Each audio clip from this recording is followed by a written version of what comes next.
मारेला माजा हाथ गोड़ जोड़े देहिया के हमारा बॉडी घाटा कोइले बा कि यार सखी हम दो हमारे दो बुझे नहीं भातारा पांचवा से छठा कोइले बा कि यार सखी हम दो हमारे दो बुझे नहीं भातारा पांचवा से छठा कोइले बा।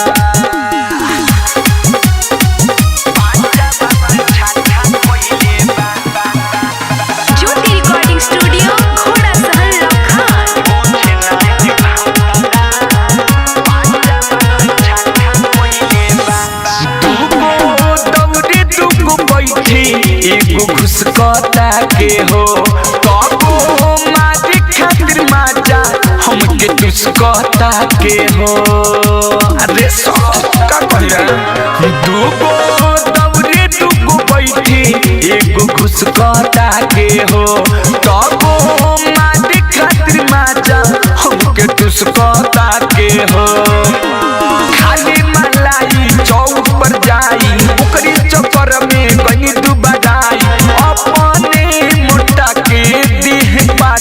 कोइले बा कि यार सखी हम दो हमारे दो बुझे नहीं भातारा पांचवा से छठा कोइले बा कि यार सखी हम दो हमारे दो बुझे नहीं भातारा पांचवा से छठा कोइले बा।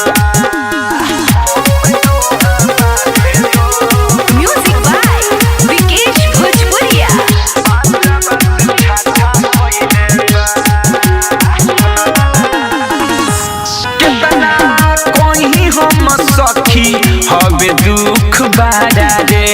ई तो पति के चाही एगो टीम खाड़ा रे कितना पति हम सखी हवे दुख बारा रे ई तो पति के चाही एगो टीम खाड़ा रे मासूम नीतीश न जाला परदेश कितना कहीं हम सखी विशेष अलबेला दे बारवा हमसे ठाठा कोइले बा कि यार सखी हम दो हमारे दो बुझे नहीं भातारा पांचवा से छठा कोइले बा कि यार सखी हम दो हमारे दो बुझे नहीं भातारा पांचवा से छठा कोइले बा। न छोड़े मारेला माजा हाथ गोड़ जोड़े देहिया के हमारा बॉडी घाटा कोइले बा कि यार सखी हम दो हमारे दो बुझे नहीं भातारा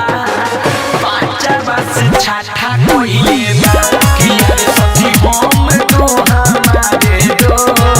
बुझे नहीं भातारा पांचवा से छठा कोइले बा। ज्योति रिकॉर्डिंग स्टूडियो घोड़ा सहन लखान।